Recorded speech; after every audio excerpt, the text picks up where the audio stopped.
En el nombre del Padre, y del Hijo, y del Espíritu Santo. Amén.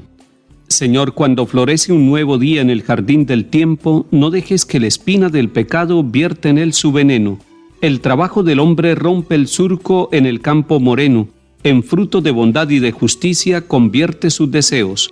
Alivia sus dolores con la hartura de tu propio alimento, y que vuelvan al fuego de tu casa, cansados y contentos. Amén.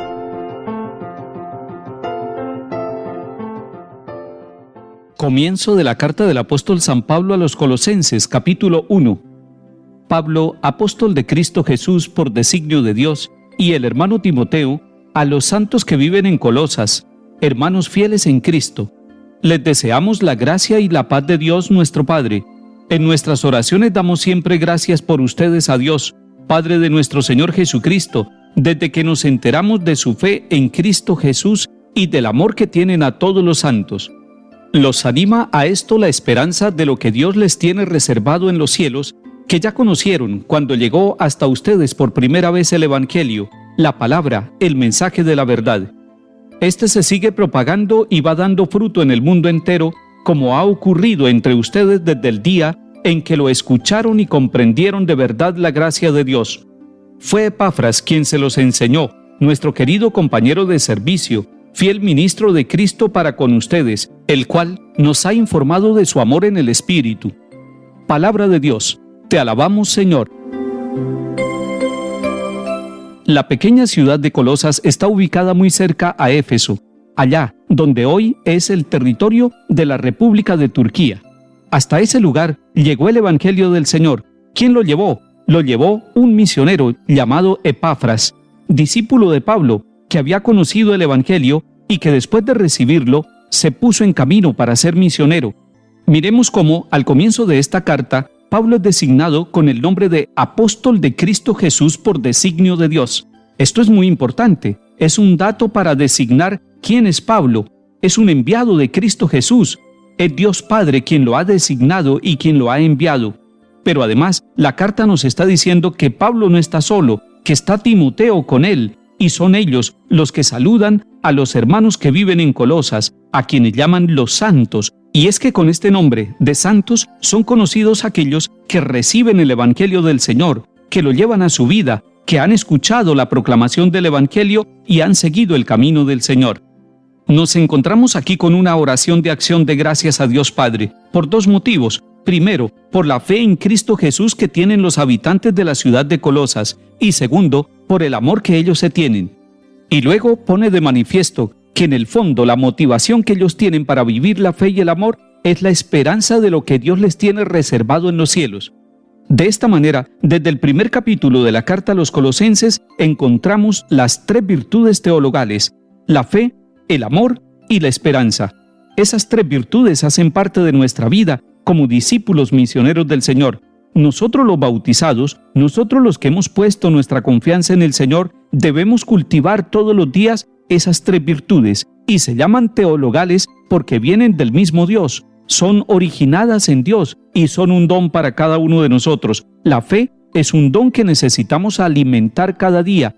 En el Antiguo Testamento vemos que Abraham es el padre de la fe, porque se pone en camino, porque le obedece a Dios, porque está atento a escuchar lo que Dios le propone y a cumplirlo en su vida.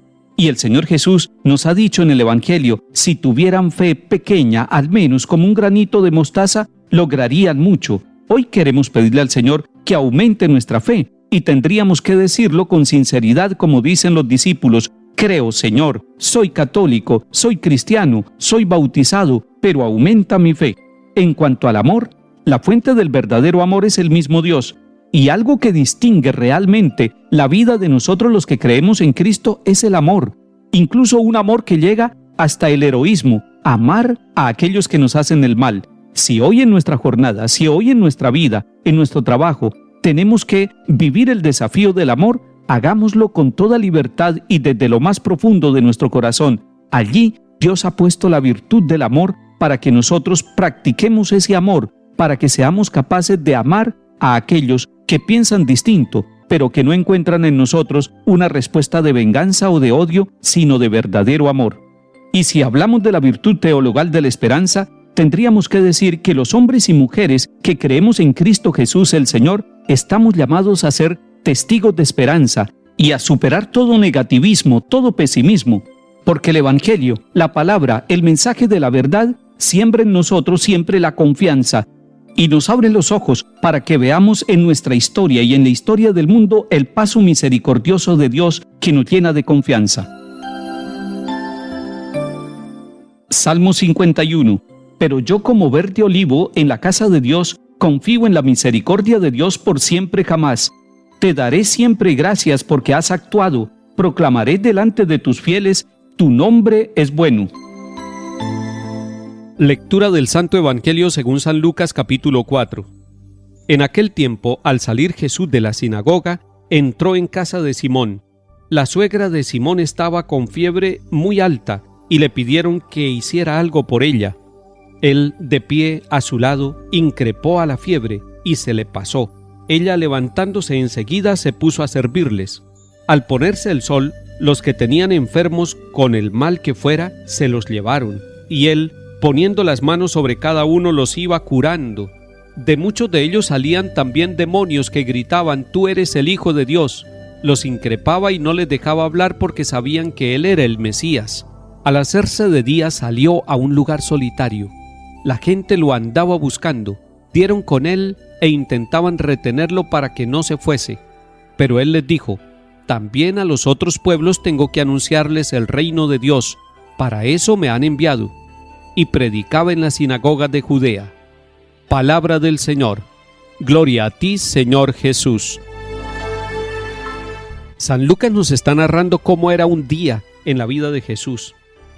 Un día en la vida de Jesús incluía la oración en la sinagoga, como lo estamos viendo en el capítulo 4, pero además el encuentro con unas familias. Entra a la casa de Simón Pedro, que vivía allí en Cafarnaún, y entra no solamente para ser atendido, sino para servir. Es que cuando Jesús entra a nuestras casas, entra con él la redención, la luz, la misericordia y la salvación. Llega la salud integral de cuerpo y alma. La suegra de Simón Pedro estaba enferma. Estaba con fiebre muy alta. Y Jesús llega para librarla de esta enfermedad. Llega para curarla. Así, cuando Jesús llega a nuestra casa, llega curando. Llega quitando todo aquello que son las fiebres que no nos dejan tener paz. Y no solamente las fiebres del cuerpo, sino las del alma. Deje que Jesús entre a su casa. Simón dejó que entrara a la casa y al entrar a la casa llegó la salud para su suegra. Y nos sigue narrando el evangelista Lucas en este capítulo 4 que eso se fue contando de boca en boca y que todos los enfermos llegaron a la puerta de la casa. No era un hospital aquel, era un lugar donde se encontraba con Jesús. Pero cuando uno va ante el sagrario, en cualquier templo católico, cuando uno va a la Eucaristía, cuando uno va al sacramento de la confesión, va a encontrar una salud, va a encontrar un tratamiento médico, espiritual y físico. Encuentra uno a Jesús, que así como sanó a la suegra de Pedro, nos sana a cada uno de nosotros. Y usted y yo sabemos cuáles son las fiebres que tenemos hoy, cuáles son las fiebres que atacan nuestra vida y nuestra familia, y necesitamos: Jesús, ven a nuestra casa como fuiste a la casa de Simón Pedro. Y nos sigue narrando el evangelista Lucas que al hacerse de día muy temprano, Jesús sale a un lugar solitario. Marcos nos dice que fue a un lugar solitario a orar. En la vida de Jesús podemos nosotros ir rastreando algunos comportamientos y actitudes que sirven para nuestra vida. Es capaz de predicar en la sinagoga y lo hace con toda claridad, de tal manera que todos se asombran. Pero es capaz de entrar en una casa y asumir los problemas de cada una de las familias nuestras. Pero además tiene tiempo para el encuentro con el Abba, con el Padre Celestial, en un lugar solitario y temprano, a primeras horas del día. Ojalá que nosotros combinemos también el trabajo y la actividad con los momentos de contemplación, de soledad, de silencio para crecer en la presencia de Dios. Querían retenerlo, pero él siguió su camino. Él sigue caminando y sigue itinerando y sigue buscándonos y sigue haciéndose encontradizo para que nosotros a través de él recibamos todas las bendiciones que necesitamos en nuestra vida. Que el Señor nos bendiga y acompañe en el nombre del Padre, y del Hijo, y del Espíritu Santo. Amén.